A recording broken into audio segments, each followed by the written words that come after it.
ತುಂಬ ಬೆಳಿತೀವಿ. ಮಾಗಡಿಯಲ್ಲಿ ಏನು ಬೆಳೆಯಲ್ಲ ಹೇಳಿ, ಏನು ಬೆಳೆಯಲ್ಲ ಅಂತ ಕೇಳ್ತೀವಿ. ಕಾಫಿ ಬೆಳಿತೀವಿ, ಏಲಕ್ಕಿ ಬೆಳಿತೀವಿ, ಮೆಣಸು ಬೆಳಿತೀವಿ, ಏನೇನು ಬೆಳಿಬೇಕು ಕರ್ನಾಟಕದಲ್ಲಿ ಎಲ್ಲ ಬೆಳೆನೂ ಮಾಗಡಿಲಿ ಬೆಳಿತೀವಿ.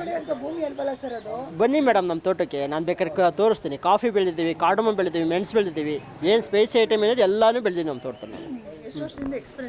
ಈಗ ನಾನು ರೈತನಾಗಿ 14 ವರ್ಷ, ನಮ್ಮ ತಂದೆ ರೈತನಾಗಿ 35 ವರ್ಷ. ನಮ್ಮಲ್ಲಿ ಒಟ್ಟು 10 ವೆರೈಟೀಸ್ ಮೇವು ಇದೆ ನಮ್ಮ ತೋಟದಲ್ಲಿ. ಈಗ ಫೇಮಸ್ ಯಾವ್ದು ಬರುತ್ತೋ ಮಾರ್ಕೆಟ್ಗೆ, ಈಗ ಹಿಮಾಪಸಂದ್ ಅಂತ ವೆರೈಟೀಸ್ ಬಂತು, ಅದನ್ನು ಬೆಳೆದ್ವಿ. ಫೇಮಸ್ ಯಾವ್ದು ಬರುತ್ತೋ ಅದನ್ನು ಈ ಹಳೆ ಕಾಲದ ಮರ ತೆಗೆದು ಹೊಸದಾಗಿ ಹೋಗ್ತಾ ಇರ್ತೀವಿ ನಾವು ಆಲ್ಟರ್ನೇಟಿವ್ ಆಗಿ.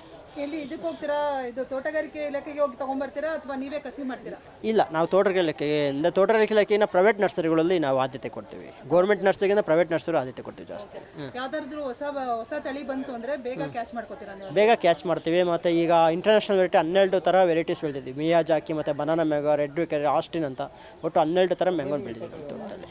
ಈಗ ಹೊಸ ಥರದ್ರಲ್ಲಿ ನಿಮ್ಮ ತೋಟದಲ್ಲಿ ಬೆಳೆದಿರೋಂಥ ಯಾವುದು ಮಾವು?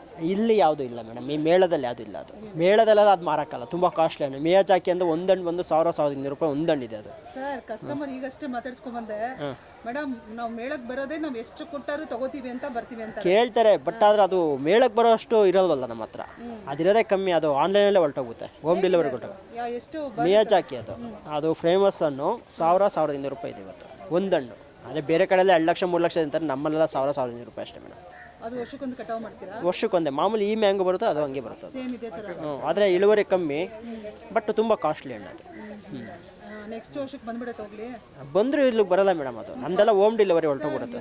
ಯುದ್ಧ ಆಗ್ತಾ ಇದೆ ಸರ್, ನೀವು ಪಾರ್ಸಲ್ ಮಾಡೋಕ್ಕಾಗಲ್ಲ. ಇಲ್ಲೇ ಬೆಂಗಳೂರಲ್ಲೇ ಕೊಟ್ಬಿಡ್ತೀವಿ ಮೇಡಮ್ ಹೋಮ್ ಡೆಲಿವರಿಗೆ. ವಿತಿನ್ 1 ಅವರ್ ಇರಲ್ಲ, ಅದು 50 ಹಣ್ಣು 1 ಅವರ್ ಇರಲ್ಲ, ಸೇಲ್ ಆಗ್ಬಿಡುತ್ತೆ. ಒಂದು ಗಿಡಕ್ಕೆ 50 ರಿಂದ 60 ಹಣ್ಣು ಅಷ್ಟೇ ಬಿಡುತ್ತೆ. ಇನ್ನೊಂದು ವರ್ಷ ಕಾಯ್ಬೇಕು ಅದಕ್ಕೆ. ಈಗ ನೀವು ಎಷ್ಟು ಇಟ್ಟಿದ್ದೀರಾ ಅಲ್ಲಿ? ನಮ್ಮಲ್ಲಿ ಮಲ್ಲಿಕ ಇದೆ, ದಶೇರಿ, ಕೇಸರು, ಆಮೇಲೆ ಸೇಂದೂರ, ಹಿಮಾಪಸಂದ್ ಅಂತ ಒಂದು ವೆರೈಟೀಸ್ ಇದೆ, ಆಲ್ಫಾನ್ಸ್ ಇದೆ ನಮ್ಮಲ್ಲಿ. ನೆನ್ನೆ ಒಂದು ಬನಾನಾ ವೆರೈಟೀಸ್ ಅಂತ ಥೈಲ್ಯಾಂಡ್ ವೆರೈಟೀಸ್ ಇತ್ತು, ಅದು ಖಾಲಿ ಆಯಿತು. ಸರ್, ಈಗ ನೀವು ಥೈಲ್ಯಾಂಡ್ ವೆರೈಟಿ ಈಗ ಔಟ್ ಆಫ್ ತಗೊಳ್ತೀರಲ್ಲ ವೆರೈಟಿ, ಇದು ತಳಿಗಳನ್ನ ಅದನ್ನೆಲ್ಲ ಎಲ್ಲಿ ಪರ್ಚೇಸ್ ಮಾಡ್ತೀರಾ? ಅದೆಲ್ಲ ಫಾರಿನ್ ತರಿಸ್ತೀವಿ. ರೈತರಿಗೆ ಫ್ರೀಯಾಗಿ ಕೊಡ್ತಾರಾ ಗೌರ್ಮೆಂಟಿಂದ ಕೊಡಲ್ಲ ಮೇಡಮ್. ಗೌರ್ಮೆಂಟ್ ಅವ್ರು ಇವೆಲ್ಲ ರೆಫರೇ ಮಾಡೋದು ನೀವು ಬೆಳೀರಿ ಅಂತ. ನಾವು ನಮ್ಗೆ ಬೇಕಾದ್ರೆ ನಾವು ಹುಡುಕೋತೀವಿ ಅಷ್ಟೇ. ಈಗ ಸೇಲ್ಸ್ ಬೇಕಾದ್ರೆ ನಾವು ಹುಡುಕೋತೀವಿ. ಈಗ ನಾವೇನು ಅಂದರೆ ಈಗ ಗೌರ್ಮೆಂಟ್ಗೆ ಹೋದರೆ ನೀವು ಹೊಸ ವೆರೈಟೀಸ್ ಹೋಗಿ ಅವ್ರು ರೆಫರ್ ಮಾಡಲ್ಲ. ನಾವು ಹೋಗ್ತೀವಿ ಹೊಸ ವೆರೈಟಿಗೆ ನೋಡೋಣ ಅಂತ, ರೈತರಾಗಿ ನಾವು ಬೆಳಿಬೇಕಲ್ಲ, ನಾವು ಹೋಗ್ತೀವಿ. ಈಗ ನಾವು ಇದು ಬನಾನಾ ಮ್ಯಾಂಗೋ ಅಂತ ವೆರೈಟೀಸ್ ಬೆಳೆದು ತುಂಬ ಚೆನ್ನಾಗಿತ್ತು, ಅದು ನೆನ್ನೆ ಖಾಲಿ ಆಯ್ತು. ಅದು ಆ ರೀತಿ ಹೊಸ ವೆರೈಟೀಸ್ ಯಾವ್ದು ಬರುತ್ತೆ ಹೋಗ್ತಾ ಇರ್ತೀವಿ. ಹೊರದೇಶ ತರಿಸ್ತೀವಿ ಅವೆಲ್ಲ. ನಮ್ಮ ಭೂಮಿಗೂ ಅದಕ್ಕೂ ಹೊರದೇಶದ ಭೂಮಿಗೂ ಅಡ್ಜಸ್ಟ್ ಆಗುತ್ತೆ ಮೇಡಮ್. ಬಟ್ ಹೊರದೇಶದಲ್ಲಿ 40 ಟೆಂಪ್ರೇಚರೇ ಬೆಳೀತಾರೆ, ನಾವು 36-37 ಯಾಕೆ ಬೆಳಿಬಾರ್ದು? ಅದೊಂದು ಪ್ರಶ್ನೆ ಅಷ್ಟೇ ನಮ್ಮಲ್ಲಿರೋದು. ಈಗ ಅಲ್ಲೆಲ್ಲ ಹೇಳ್ತಾರೆ, ಈಗ ಪಾಲಿ ಹೌಸ್ ಹಾಕಿ ಬೆಳೀತಾರಂತೆ ಮಿಯಾಜಾಕಿನ ಜಪಾನಲ್ಲೆಲ್ಲ. ನಮ್ಮಲ್ಲಿ ಓಪನ್ ಫೀಲ್ಡಲ್ಲೇ ಬರ್ತಾ ಇದ್ದದು. ಈಗ ಇನ್ನೊಬ್ರು ಹೇಳಿದ್ರು ರೈತರು, ಮೇಡಮ್ ಈಗ ಯಾವುದು ಹಣ್ಣುಗಳೆಲ್ಲ ಎಕ್ಸ್ಪೋರ್ಟ್ ಆಗ್ತಿರ, ಎಲ್ಲ ಇಲ್ಲೇ ಉಳ್ಕೊಳ್ತಾ ಇದೆ ಯಾಕಂದ್ರೆ ಯುದ್ಧದ ಭೀತಿಯಿಂದ ಅಂತ. ಈಗ ನಿಮಗೂ ಅದೇ ಥರ ಆಗಿದೆ ಮೇಡಮ್. ಏನು ಮಾಡ್ತೀರಾ ಅಷ್ಟೊಂದು? ಈಗ ಏನು ಮಾಡೋಕ್ಕಲ್ಲ ಮೇಡಮ್, ಉಳ್ಕೊಂಡ್ರೆ ಅದು ಅಷ್ಟೇ.